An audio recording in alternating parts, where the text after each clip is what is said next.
And thank you guys for joining us tonight. We are live from the Meriden Public Library. I thank everyone for coming tonight. It is a special edition of Straight Talk since our other candidate decided that he had better things to do tonight than to come and listen to the constituents. Again, for knowing me over the years, I'm all about transparency and accountability, and I expect everyone here to hold me accountable and to ask questions. I love tough questions. I think the conversation we're about to have here tonight, I think, is what really democracy is all about, is about what candidates should be doing on a daily basis. I love doing these kind of forums. So it's going to be a very intimate, again, no topic is off the table. So I want you guys to ask any question you want that you feel is important to you. Again, we may not agree on the answer that's given, but we could have a respectful and thoughtful debate on it, and then we could go our separate ways being friends still. So, obviously I want to first say, thank you to our first responders dealing with the fire up in Berlin. It has now reached Meriden. Thankfully, the state has reached out to Maine, and Maine is going to come in tomorrow and do some water drops. So that is great that our partnerships with our regional partners is going strong. So again, good job up there with the governor's office and getting that coordinated. So again, let's keep them in our hopes and prayers. They have a tough job. They've been going 24 hours a day over there almost. So let's keep them in our thoughts and prayers, and hopefully we can get this fire taken care of sooner than later. So, but tonight is all about you guys. Again, I'm sitting right here in the hot seat, and I'm here to answer any questions you may have. Early voting has already started. So in Meriden, I believe we're somewhere around 700. Berlin's like 300, and Cheshire is like 300. So again, thank you to everybody who's going out and voting, no matter what side you're on, because obviously voting is the most sacred job we have in our republic, and make sure we go out there and vote for the people that we feel is going to best represent us. So other than that, I'll tell you a little bit about myself. So in case you don't know, I am Joe Vollano. I am the Republican candidate. Thank you. So let me tell you about how this event came to be. So back on September 30th, the Record Journal, Record Journal normally does these debates, decided that they are not going to do debates anymore. So, which is weird because they are reaching out to candidates now so they could give endorsements, which I find a little hypocritical because they don't want you guys to have access to the candidates so you could ask questions directly, but they just want you to do as they say and whoever they endorse. So I kind of found that a little hypocritical when the email started flying about the Record Journal wanted to do endorsements. So I always thought, listen, the show still must go on. The people still have a right to hear from the candidates. So I did reach out to Jack, who is the opponent. In fact, you know what we're going to do? Hold on a second. Jack's here in spirit tonight. So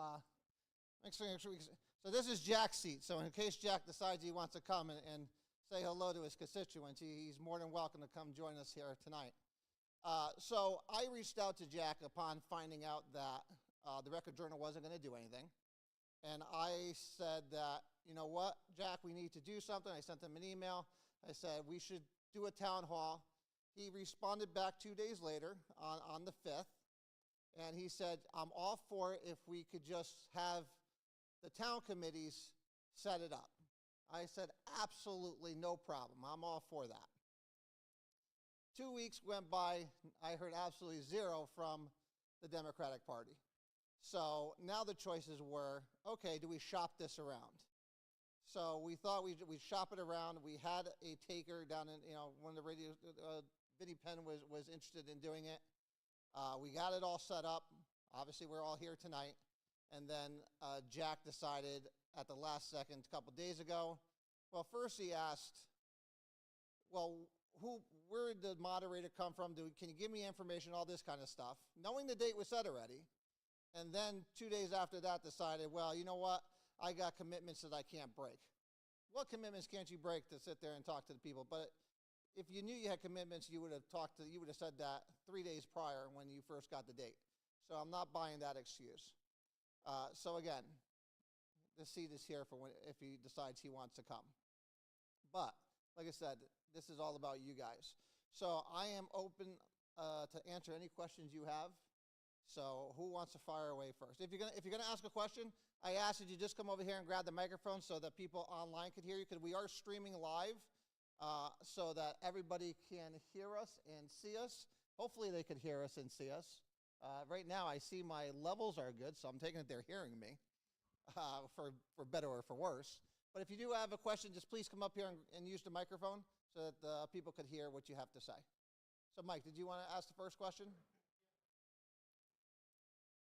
And we just got to unmute that microphone. Give me 1 second, Mike. You just got to unmute it.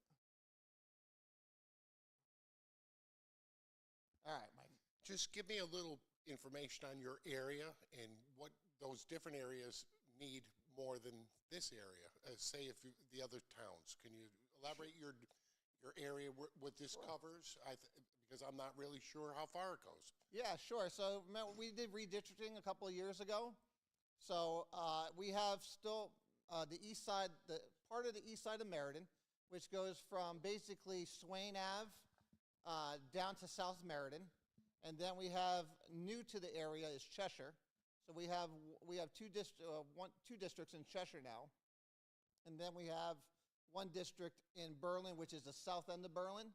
We have it would be considered the northeast side of Cheshire. So basically from 66, where it ends down in Cheshire, Wallingford, up to South Meriden. And then across the little tiny piece that's on the north side of 691. So and again, it's a very unique district because they each have their specific needs. Obviously, Meriden, and I pulled some numbers before I came on.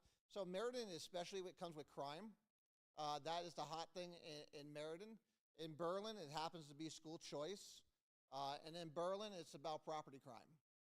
So each one of those have a very specific need. So Meriden, obviously, one of the most impoverished of all three. We have above average property crimes here. In fact, you're likely to have a property crime. You're 1 in 46 in Meriden. So you have a 1 in 46 chance of being a victim of a property crime here in the city of Meriden. So that's an issue. So with the police accountability bill that was passed up in Hartford, we need to rearrange that a lot to make sure we're allowing our police officers to be able to have the ability to do their jobs. So that means stopping cars. That means if you know that there's an issue, or you know that they have guns in the car, you've got to be able to let them stop them. So and there's a couple other things that we could get into as far as crimes. So that is very important. When it comes to, again, school choice, giving parents the opportunity to be more involved in their kids' school. Everyone knows this, the closer you get to the public, to the child, which is obviously the parent is the best advocate, the more likely that child is to succeed. So giving parents the ability to be more active in their children's education and making choices. We live in Meriden compared to a Cheshire or Berlin. Everybody wants to be able to send their kid to the best school possible. So, and that should be our obligation as state reps to make sure we're giving parents the ability to do that. No problem, Mike. Next. Good evening. I'm from basically East Berlin, so Welcome. This comment might be a little bit more tough for you to handle. What exactly in the police accountability bill has your opponent done to strengthen crime that has happened in my area? I know it's been brought to his attention that we've had break-ins not only in my truck, but even into vehicles and houses in the area. And from what I know, to the best of my knowledge, it's fallen on deaf ears. Can you please elaborate to that issue that he has not addressed and how you would change it? Yeah, Thank so you. obviously Democrats have been tone deaf to what's going on out there now, and they believe that the police accounting bill has no issues, and therefore it is gonna fall on deaf ears. But we need to bring back qualified immunity for police officers. And if you don't know what qualified immunity is, it's basically saying that you can't sue a police officer personally for doing what they think is in the best interest of the public.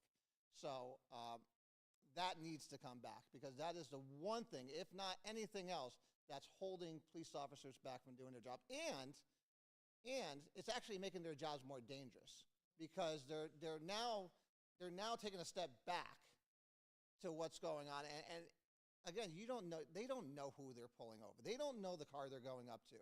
You know, we talked about a lot of things over the years on the show about what police officers do, and they just don't know the situations they're getting in. And Bristol's a prime example of that, is that they didn't know what they were getting into. And then someone started shooting at them with a semi-automatic weapon.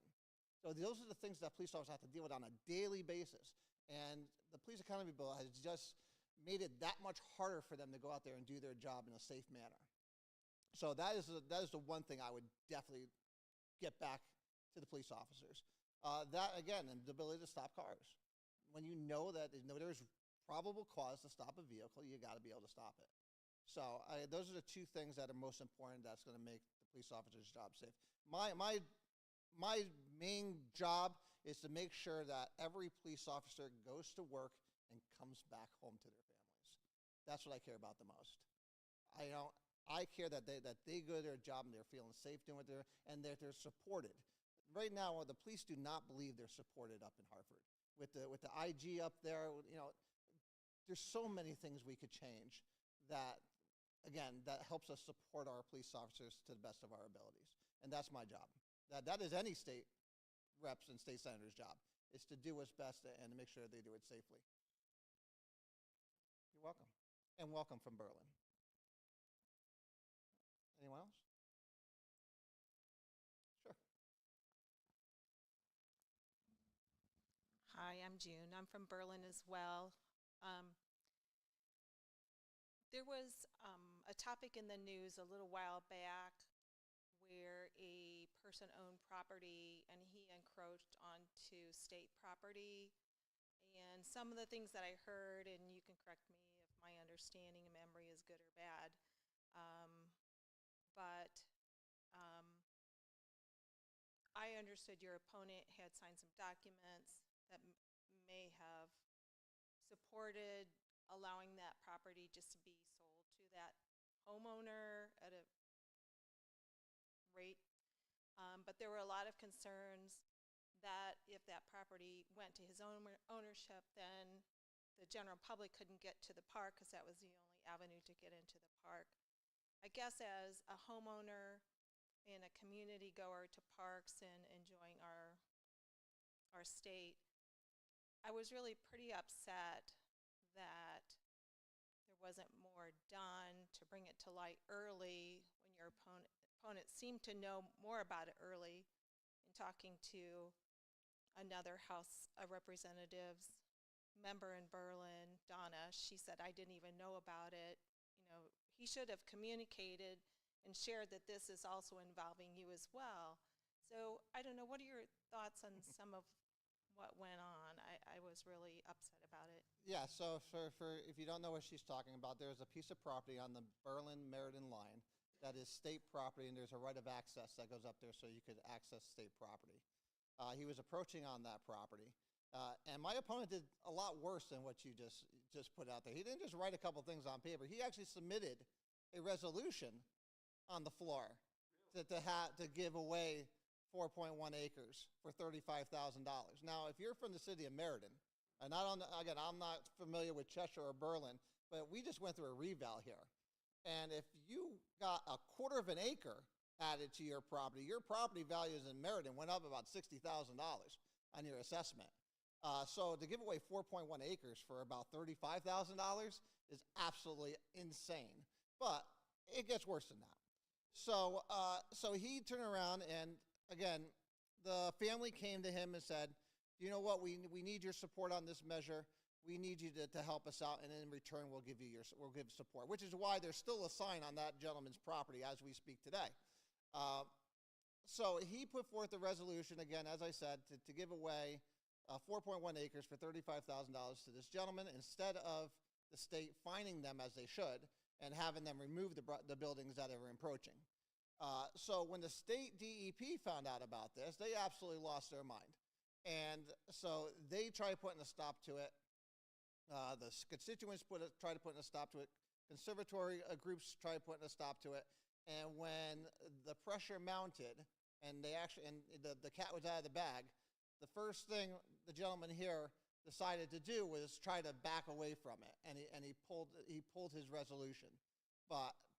And then he used the excuse that, well, I wasn't given all the facts. Well, I don't know about you, but I'm a businessman.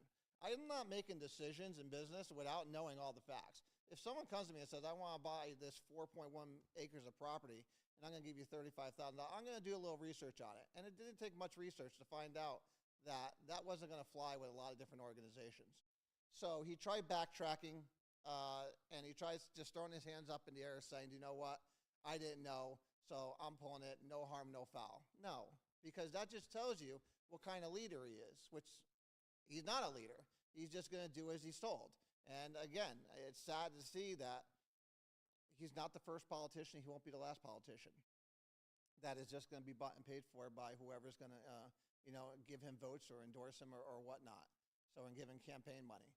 So, and again, he got campaign money from all those in the family. So it's sad. It's a sad state of events. Again, I wish he was here to talk about it, but he had better things to do. But my point is, no, he's going to be fined heavily. Or if he wants to buy that property, it's going to come with regulation. It's going to come with a right of access agreement, and it's going to come where he's going to get fined for encroaching on the property. And if he thinks he's getting it for $35,000, he is out of his mind. It's going to be in the millions. So that would be my stance on it. I hope that answered your question. Who's next? Go ahead.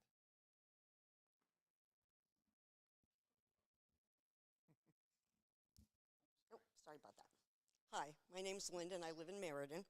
I have a two-part because this came in the mail today. So, first, I want to thank you for doing this, for offering to listen to our concerns.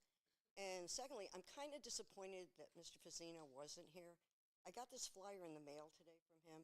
Just put it up a little bit closer. I'm sorry. I didn't want to blow people up. For democracy to work for all of us, it must include all of us, and together we will protect our freedoms. Considering the Democrats are wholly in control of all the decisions being made, who's taking our freedoms away that he wants to protect? But he's not here, so I'll email him and see what kind of an answer I get. You won't get an answer. I know, that's what happens. Well, I mean, obviously, it is a little interesting, the wording on that, because, yeah, if people are trying to take away your freedoms, there's only one group that has owned the state capitol for, the last 20, 30 years? Mm-hmm. So, and that's the Democrats. So, again, they are trying to take your freedoms. In fact, really, they're trying to take your safety away from you. They're trying to take your choice away from you. They're trying to take all sorts of things away from you. And, they'll sit there and say they're even taking your money, even though every single person, every single candidate that is in office now has said, we've delivered the state's largest tax cut ever. But they don't tell you is that the last 3 largest tax increases ever is peanuts to what they've taken back. So don't let them fool you when they come out there and try to use an election year stunt that we're lowering your taxes. You're still well up from what you were 6 years ago. So even 10 years ago. And you are not better off than you were 2 years ago. So what's the second part of your question? My first question was going to be, what are your thoughts on lowering the age of juveniles from 17 to 15? And the reason I'm asking that is, if we think that a 16-year-old is responsible enough to get in a car and drive around, then why would we not want them to be as responsible for their actions at that age? Yeah, interesting. I'm sorry. Yeah, just raise it up a little bit. So number 1, if you just push it up a little bit. How about now? Yeah, there you go. We're a little bit higher. I'm sorry. I'll try to be all right. I'll try to get a little closer to the microphone. So my apologies. Usually it's right on my face when I'm in the studio. So he threw me off. You were talking about, the lowering the age. All right, so lowering the age, I am not for. What I am for is starting to hold people responsible for their children.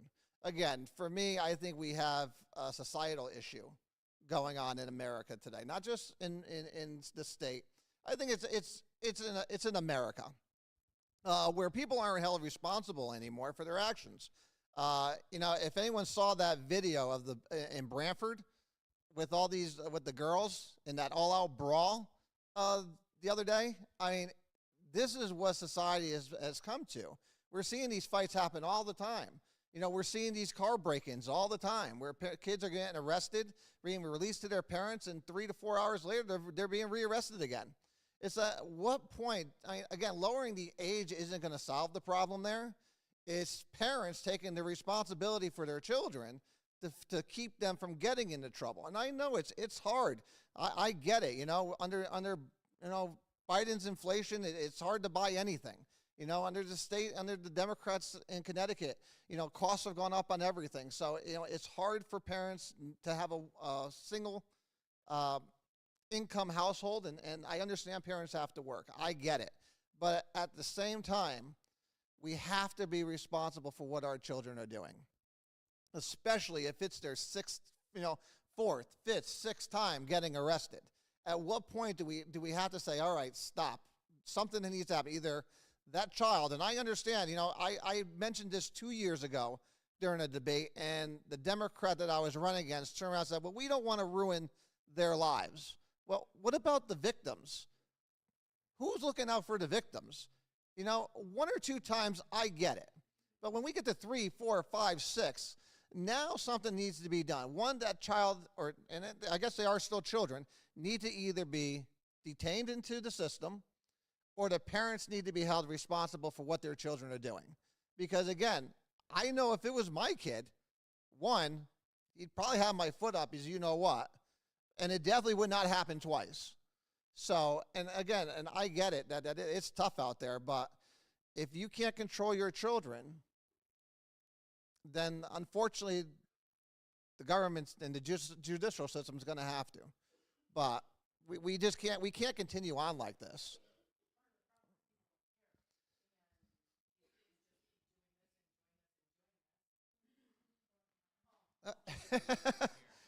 That's what I was listening to her. I'm just saying that the problem is a lot of times the people don't care, and I don't necessarily know that it's a lot of them parents are working. I think the parents are involved in extracurricular activities that they probably shouldn't be doing, and the kids are not getting the proper upbringing. So this is not just like somebody woke up last night and they're like, hey, we're going to do this. Like, this is all years in the making. And I don't know what the answer is, but it really does need to change. Everything is getting completely out of control. There in Michigan, and again, I don't want to compare property theft to school shootings or anything, but Michigan is the first state to actually start taking action on the parents. And if you don't know, there was a school shooting up in Michigan, the parents knew that the children was a problem child and that he had issues. And the fact that he had access to a gun made them accountable. Well, again, if these parents understand that their kids are an issue and they're not taking the steps necessary to fix that issue or to somehow get them help, well, at what point do we now have to hold them accountable? Because remember, these kids are still minors. So at some point, we need to as parents, start taking accountability for what our kids are doing. Hell, they're responsible for everything else. If your kid doesn't go to school, the parents get in trouble. So there's all sorts of things that you have to take responsibility for.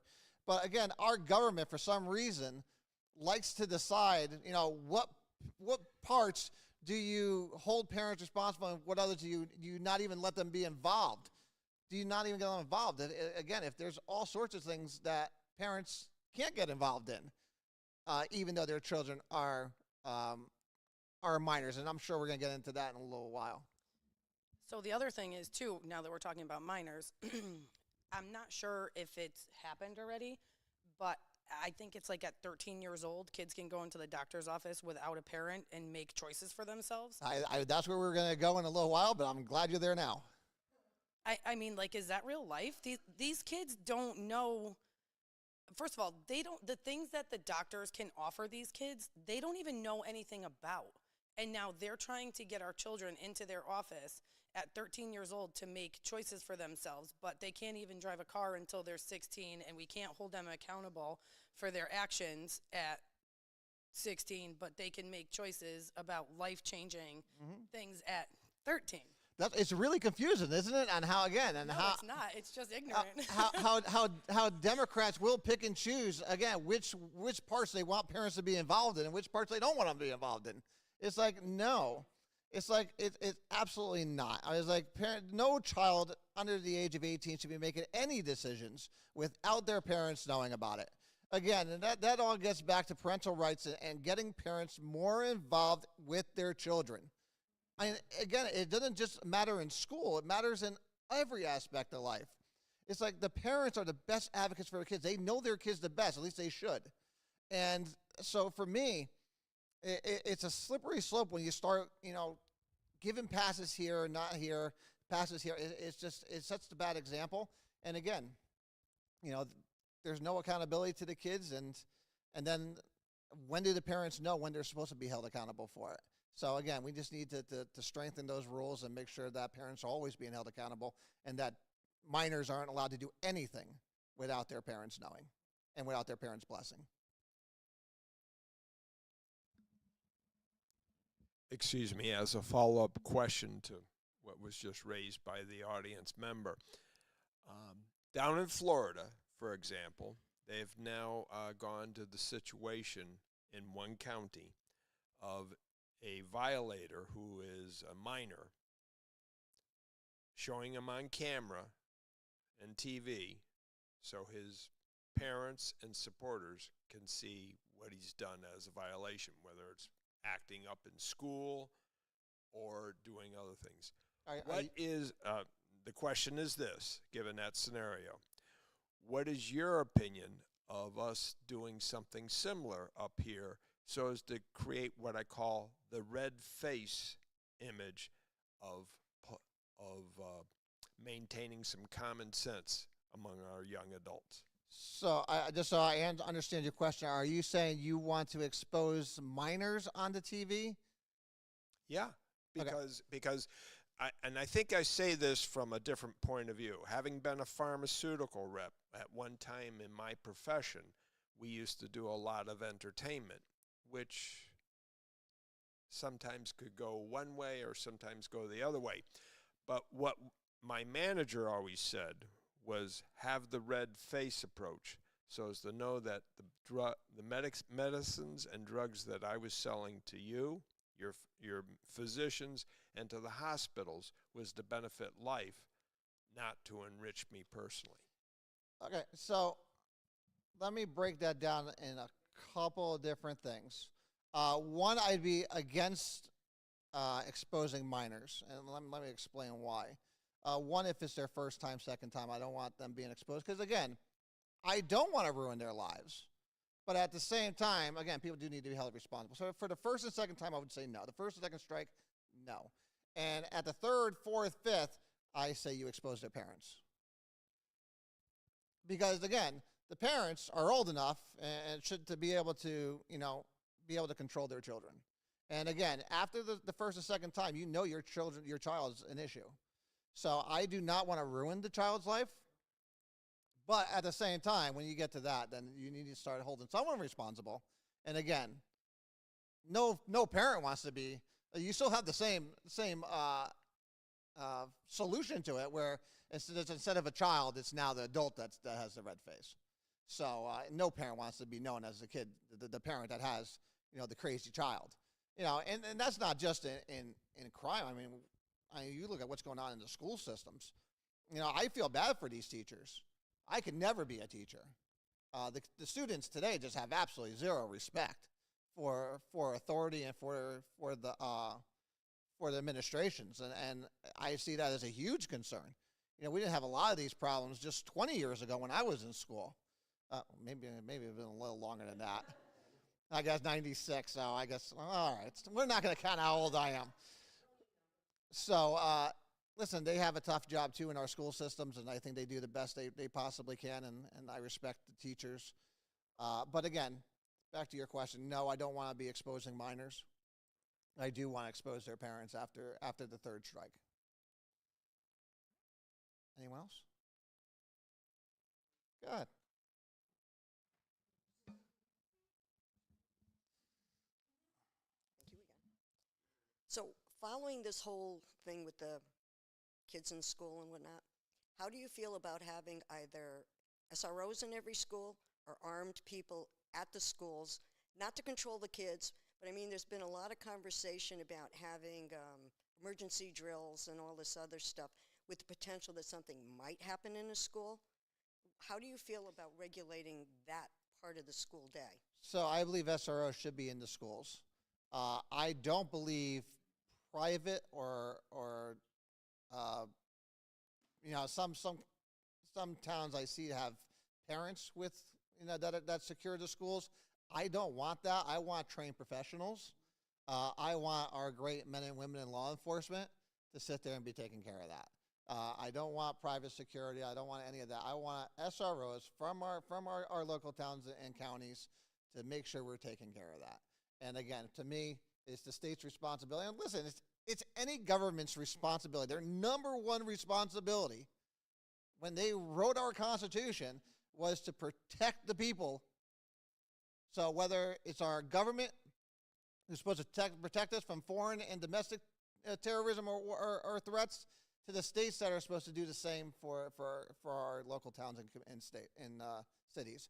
So yes, I want SROs in every single school. I wish we could do that realistically, at least in every high school and middle school. And I think if one of you guys could probably correct me, I think we have one that does the elementary schools, right? And rotates. None anymore? Not anymore. They used to, though, right? They used to. So we need to get that back. So, and again, and I don't see it, and this is where me and Democrats disagree, especially people like Chris Murphy, where they feel that it's threatening to the students that an SRO is there. Where me, I think it's an opportunity. And I think a lot of the SROs build great relationships with these students. Now, you may have the ones that are causing trouble don't like these SROs there, but I am for a majority of the students, they love interacting with the SROs. They create these great bonds, and again, a lot of information comes from, inside the schools to what's going on with gang violence outside. So I think SROs play a vital role in keeping our kids safe and keeping our community safe. So yes, we should have them in the schools, elementary schools also, as much as we possibly can. So that's where I would stand on that. Our police department does an absolute fabulous job. So, yeah. That's okay. So our elementary school in Berlin, we do have an officer in our school, and so I think he's got like 34, 35 years experience. He's the most phenomenal human in our school. We love him so much. He does all kinds of fun things with the kids, whether they're having a bad day or something happened. He pulls them into his office. They hang out and have lunch with Mr. John. They get all special treatment, like whatever. He'll buy them lunch, like whatever. He does all kinds of nice things. He's got a whole huge bookshelf filled with stuffed animals that he's always giving to the kids. He goes in the classroom, does like a random question. Whoever wins gets $5 on their lunch account.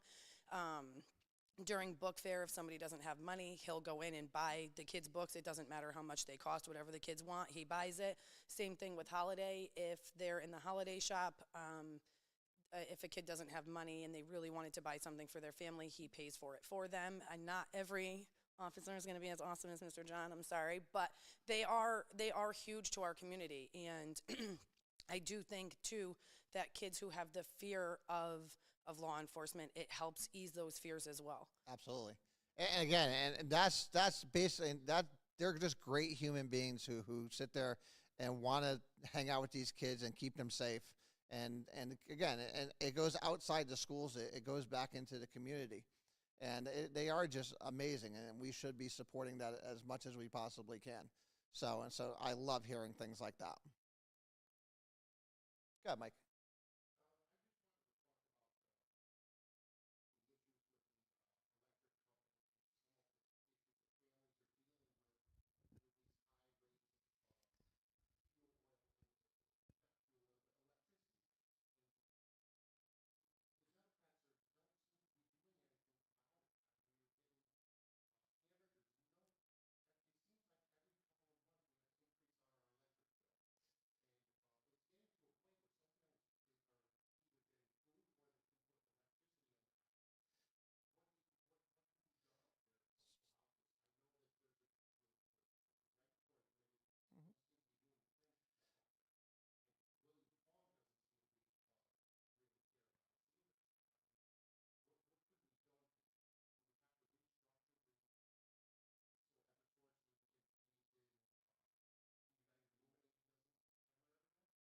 So it's not them that's hammering everyone. And remember, and we talked about this on the show many a times over the last couple months. Democrats, this falls into their playbook. And again, I don't want to say all Democrats. This is the far left, where they demonize businesses, they demonize corporations, and they try to make everything, well, look at them, look how bad they are, look what they're doing. When really, if we look at the root cause of why electricity prices are happening the way they are, it all started with COVID. It all started with the state legislators and the executive orders from Lamont saying that you can't shut anybody off. So, I mean, when you do that, now you're forcing, again, Eversource UI to sit there and say, well, wait a minute. If people don't need to pay their bills, they're not going to. And that's exactly what happened. And Eversource took a hit for $80 million. It's like, you, again, as a business owner, if I took a shot for, a third of that, I mean, I'd be out of business. So for the government to say to a private company that you cannot shut anyone off, and then at the same time rake in billions of dollars from the federal government for COVID relief and not give 60 million of that to Eversource to cover and let them charge off another 20 million, which would have been fine. But so Eversource went to Pura, who again are another bunch of far left Democrats, who are just going to say, you know what? Go ahead, raise your rates to cover what these other Democrats did. And then they're going to turn around and say, then what did Democrats first say after they raised the rates? Well, look at that bad corporation. Look how evil they are. They're just looking for a profit. No, they're just looking for some kind of compensation for what the government did to them. So they want you to blame Eversource. And again, there's plenty of things to blame Eversource for. Don't get me wrong. There are a lot of areas where we can sit there and blame Eversource. But this is not one of them. The public benefits is not something that we could put on Eversource. We have to put it on our state legislators because they are the ones that mandated it. And then they did nothing to help us out. So basically, the Democrats up in Hartford said, not only are we going to let other Democrats not pay their bills, we're going to sit there and make everybody else pay for it. So that's basically what it did. It was kind of like socialism in a smaller instance. But again, we're all seeing how it actually plays out in real life. On top of that, now they have the state. Another reason why rates went up is because now the state turned around and told Eversource, again, another mandate, that Eversource, you have to build all these new charging stations. Okay, well, if you want them to build them all, it's going to cost money. Where's the money going to come from? Well, the state said they're not paying for it, but Eversource still is mandated to do it at $40 million. So, again, Democrats in the state legislators put a mandate on them. The PURA, the regulatory board, protects the legislators and says, all right, Eversource, you could go ahead and jack up people's electric rates even a little bit more. And then they all turn around and say, well, mean old Eversource is raising your rates again. We need to rein them in. It's a shell game. It's a big joke. But again, most people who are not educated on what is going on and are easily told that, just blame them and not us, they fall for it. Everybody online was just bashing Eversource. And I was sitting there like, do people not understand it? And when you explain it to them, their eyes just open up like some revelation just happened that they realize they're being played. Each and every citizen in Connecticut is being played by the state legislators to sit there and try to push blame on Eversource when really the blame belongs right on them. So if people see that and you vote that way, vote them out. Vote Democrats out. And I wish my opponent was here to talk about it because, again, he's all for it. He's all for the rates, the rate increases. The Democrats have no problem with it. So, again, for you independents and you moderate Democrats, the Democratic Party is not what it used to be. And I think I can't explain that enough. A lot of Democrats that I meet, they're like, well, I loved Bill Clinton. I thought Bill Clinton did a great job. Yeah, in 94 and past, yeah, he did do a great job because you know what? It's what happens when Republicans took over the House. He had to move to the center. So, but that is not the party that we have today in the Democrats. The Democrats today are the Green New Deal, it's the AOCs, it's the squad. It's like that's what we're up against. And there's a lot of those people up in Hartford. And unfortunately, for my opponent here, he falls into that category. He supports everything that the Democrats do, and he sees no issue with your electric rates where they are. So, and they'll just sit there and say, hey, we gave you a tax cut. Don't worry about it. It kind of evens out. So, anyone else? Yeah.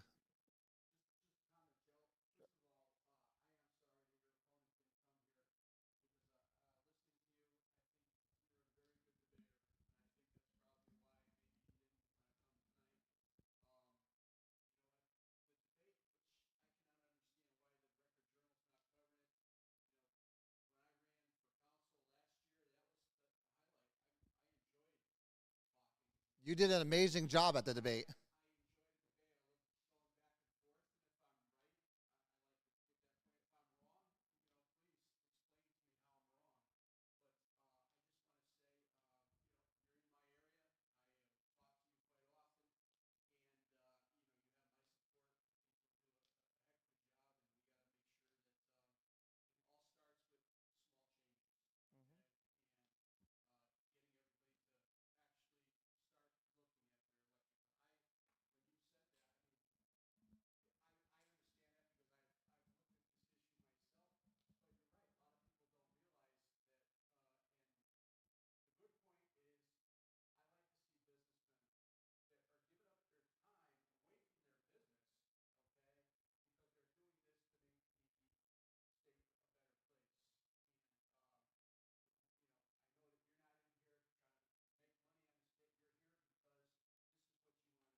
I appreciate it, Mike. Listen, again, I care about each and every one of you. I care about, again, my kids, I want them to grow up here in the state of Connecticut. I want them to love living here. I want them to have a safe,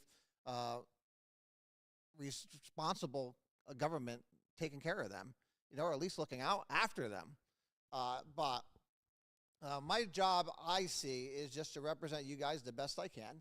And again, and whether or not you agree with me or not on every issue, obviously Mike, me and you have disagreed on certain things. And that's good. That's good. It's good to have that kind of dialogue. I want to talk to people who have a different opinion than I do. I actually enjoy talking to Democrats more than I like talking to Republicans, because Republicans, we're all pretty much going to agree on everything. But getting Democrats in front of you, again, and all these issues, whether it's the little things or the big things, if we're not willing to have conversations with each other about it, how are we ever going to fix it?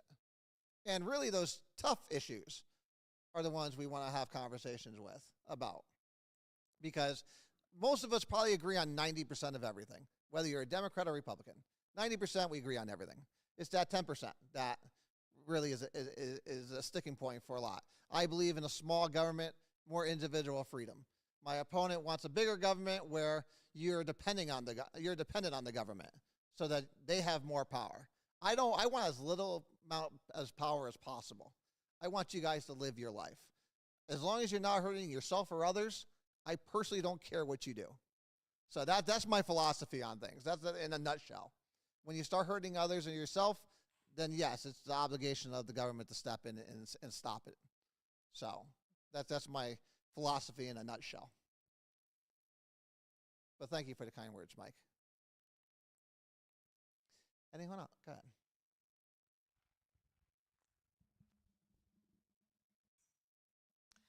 I appreciate you being here, and as I listen, I have met you a couple other times, like out at the Berlin Fair. I appreciate your intelligence and your ability to very easily put thoughts together and understand the problem and say, this is what happens.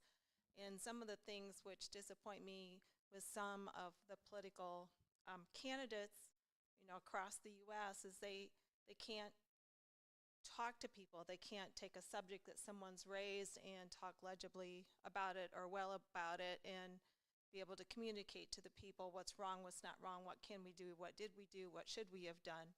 And so I appreciate you being here, because we're here, and the people in your audience are here because we want to know who to vote for. You know, if I'm Republican or Democrat, I want to vote for the best candidate, and I appreciate you in that position, I think. Unfortunately, your opponent, who is not here, He's here in spirit. you know, had he done a really great job in his term, I would think that he would be here and say, look, this is what we've done, this is what we've accomplished, this is what you needed, this is what you asked for.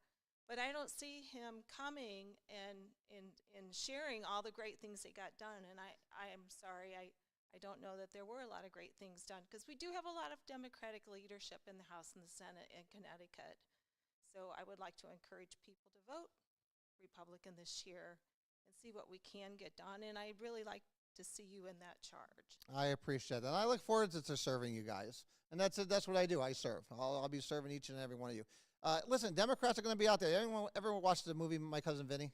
'Cause it sticks with me all the time when I sit there and listen to Democrats. Because, you know, it's that part of the movie where they're saying, you know, they're going to tell you all these great things, and they're going to make, you know, when he's talking about the brick, it's going to have all this right sizes, it's going to have all the right colors, all this. But then if you just look at it from a different angle, it's paper thin, because that is their record. So they're going to sit there and say, we lowered taxes, we did less regulate, we did this, we did that, we helped here. But then when you just look at it at the right angle, you know it's all garbage, it's all nonsense. So listen, that's why they're not here. That's why they're not here. And again, and it's not that I talk easily about it. It's because I do my research on it, and I know what I'm talking about. And I think that's why, again, a lot of Democrats probably do not like debating me, because, and on top of it, even, listen, and I have issues with some Republicans too. So again, if you watch my show over the years, I've been doing my show for 4 years, I've pissed off a lot of Republicans also. So I listen, it's either right or it's wrong. I don't care what party you are. You're either right or wrong. Either you're looking out for the people, or you aren't looking out for the people. And I'll call it out both ways. So there will be times when I'm up in Hartford that I will not agree with my Republican colleagues. And it will be specifically, again, if you know me, I do not mix words, and I am very firm in my values and knowing what I believe to be true, and I will stick to that. So, again, there will be times where you guys will probably be mad at me. There will be times where you love me. But I tell you what, I am the most accessible candidate. I will be the most accessible state rep. I'm on the internet every single Sunday. It will continue even when I'm in office, telling you what's going on. So you guys will be the most educated individuals in this state by watching the show every Sunday when we're up there. Even when we're, God forbid, even if we're not up there. But so I look forward to it. I love doing it. I think, again, my goal is to leave this place a better place than when I leave it better than when I got it. So that's my goal. Again, it's mostly for my kids. Who should be around there. One of them should be around there. The other one's watching online. So Joseph, I hope you're watching. I know he's in college. So, but he was made sure that we were doing it live so he could watch.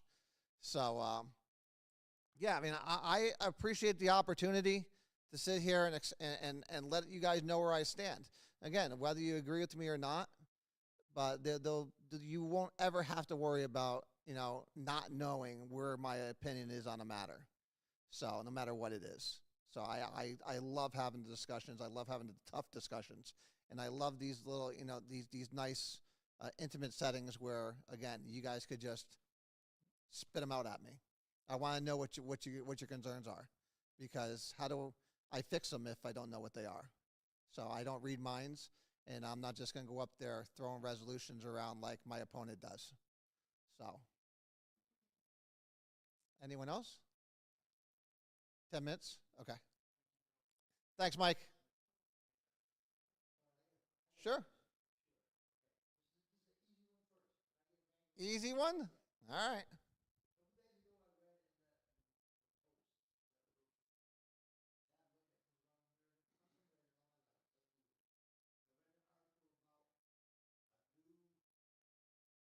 Substation? I knew that's where you're going. Yeah.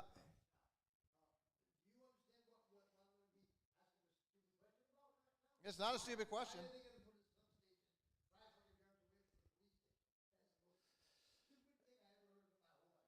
Again, and that's where, again, there's Republicans and Democrats to blame on this. It just doesn't make any sense. It doesn't make any financial sense. Well, it's going to cost more than that. So at the end of the day, when you put all the figures in, and this is a Meriden thing mostly. So what they're trying to do is they're trying to add a substation into one of our new public housing buildings because there's been an increase in crime. Which really doesn't make any sense when you're literally like 1,000 feet away from the police station. And we've had substations in other parts of the town as well that have now closed. That being said, if the Meriden Housing Authority is having issues with their tenants that they chose to put in there, they should be paying for their own security. They should be paying for an off-duty cop. They should be paying for private security. Why is it now the taxpayers' responsibility to go in there and secure up their buildings? So, no, I am not for that. It should never have been passed, and shame on every Republican and Democrat that voted for it, because both sides did. And only one person, and this is the odd thing, only one person voted against it, and guess what he is? He's a police officer. The one police officer on the council said, absolutely not. This makes no sense. And he's the only one that voted against it. So, well, there's nothing you can do about it now. Well, no, let me rephrase that. There is something you can do about it. Next year, vote those people out. Next year, vote those people out.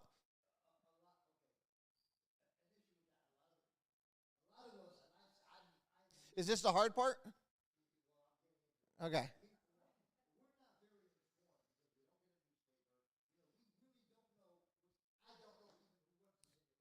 Every Sunday night, 7 p.m., Straight Talk with Joe Vollano is on the air. If you have a question about what's going on in the city of Meriden, by all means, log in, and we will talk about it. And I will tell you exactly what's going on.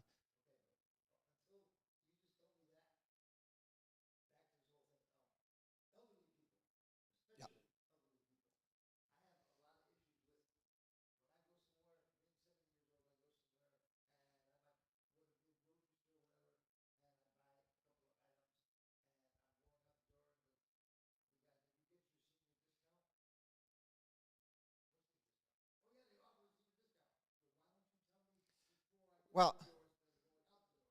Well, there's actually two things I want to talk about with seniors. Obviously, to your point, obviously private enterprise, they should be doing a better job at that. But let's talk about seniors, because seniors are important, and they're actually forgotten in most, especially in this state. Do you know that the state of Connecticut is only one of 13 states that actually tax Social Security income? That needs to end right now, and that is one of my first bills that I will be putting forth when I get up there, is stopping that. It makes absolutely no sense. These people worked all their lives to get Social Security, and then they're going to get taxed on it? Absolutely not. So that is number one on my list. And of course, in the city of Meriden, we're trying to build a senior center and a health center, which is desperately needed. And my opponent and his colleagues have done absolutely zero for the city of Meriden and gotten us absolutely $0 for the senior center. So that's going to change day one when we get up to Hartford. So, go ahead. How many minutes do we got, Joe? 5 minutes. Go ahead. Yeah. Stratford.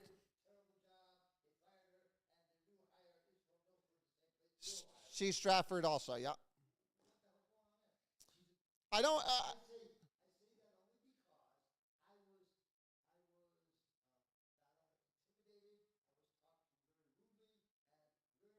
I I agree with that, and let's talk about that on Sunday, and not here, because that's a city issue.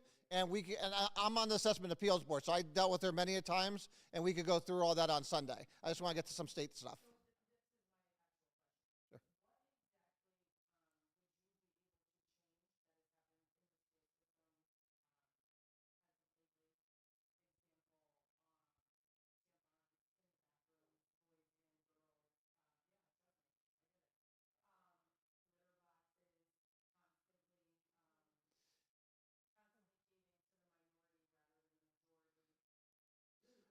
we are bringing common sense back, and again, we're going to start passing we're going to start putting some resolutions forward. Listen, the only way to stop it is to get the general public to see what they're truly doing and how they truly see things. Again, the Democrats aren't your Democrats of the 90s. These are far, far left. And, it's funny because when this first came up under the Bush administration and all these different rules, they all said, you Republicans are being ridiculous. When we were talking about the slippery slope and where this is going to eventually lead to, we were told we were conspiracy theorists, we were crazy. Here we are. This is what we were talking about. It's like, where has common sense gone? It was like, your kid's not a cat. It's not a dog. You don't need these things. I was like, what are we talking about? And again, it's happening in our school systems, and it needs to stop. It needs to stop day one, right away. And again, it's going to take strong leadership to turn around and say, no, this is wrong. This doesn't make any sense. They have a mental disorder, unfortunately. Let's get them the proper help they need. And that is what we have to do day one. But you have to have people willing. You see, the problem is most politicians don't want to be called names. Listen, I've been called every name under the sun. So, and I don't care. I don't care what they call me. There's right or wrong. We're going to use common sense or we're not. So,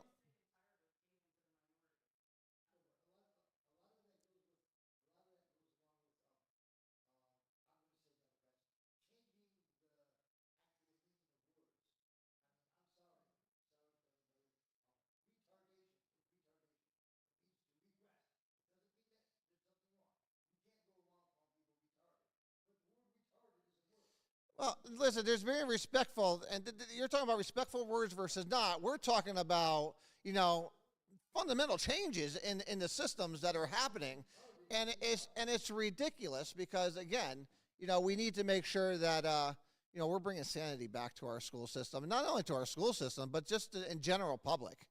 You know,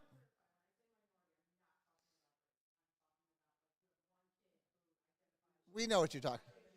Yeah, yeah, I hear you. Did you have a question back there? No, it's okay. Go ahead.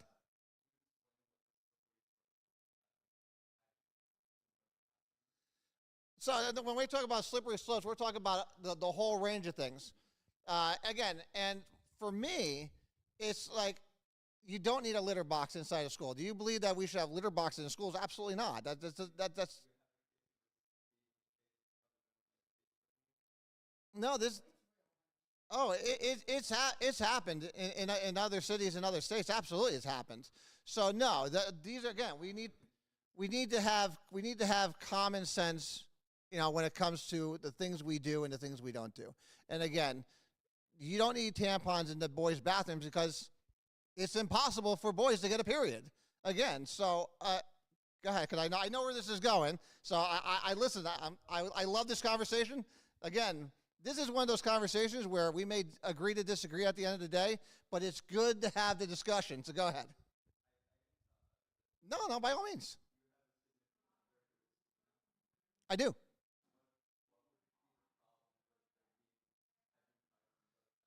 Why would she be inside the guy's bathroom? No, you go in the girl's bathroom. There it is. See, again, there's we're not changing biology here. So there's boys and there's girls. There's no in between. That's it. There's boys and girls. Boys don't belong in girls' bathrooms. Boys don't belong in girls' sports. Plain and simple. Stop, period, end. That's it.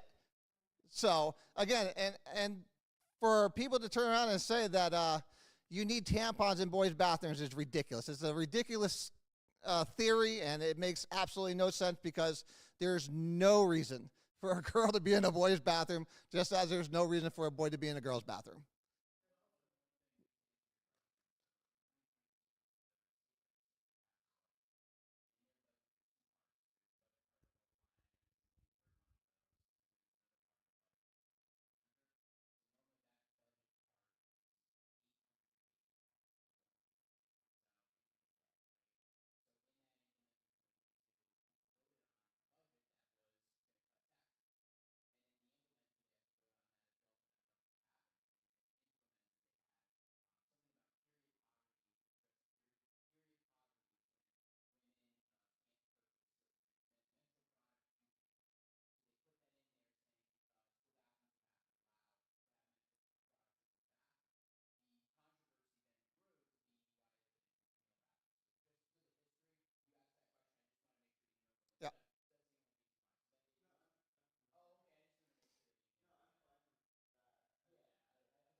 All right, so we got time for one more question. Who wants it?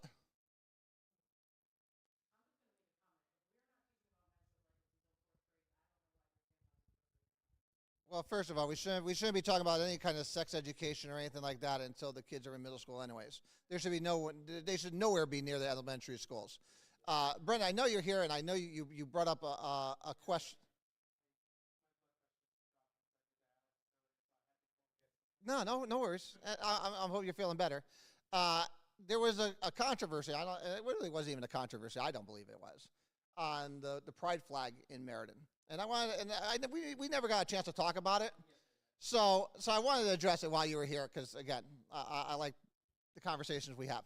So I have no issue with the pride flag being flown but the one issue I did have, no flag ever should be flown without the American flag on top of it. That is my one issue I had. So that American flag should have been on top. You could put any flag you want underneath it. I could care less on which ones it is. When it comes to the time frame, because I know you asked that question also before.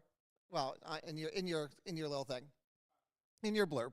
So again, it all depends on how many people want different flags. I know sometimes you have multiple support groups in a month. So depending on that, you should split it up. So I know I saw you mention that in your comments a couple times online.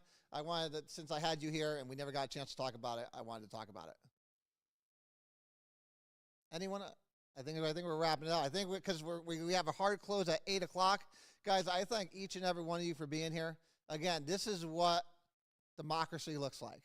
This is democracy in action. Again, you having the opportunity to talk to the people who are possibly going to represent you and ask the hard questions, and again, expect some accountability and everything else, I guess. So hopefully I can get your guys' vote come November. Again, if you're voting early, by all means, go ahead and do so. If you got our flyer, if you don't know where you're voting, you can go to Vollano2024.com and you can see where you're voting there and the hours. So other than that, guys, again, I thank each and every one of you for joining us tonight. It has been an absolute pleasure. And I look forward to seeing you guys at the polls. Until then, guys, God bless you and have a great night.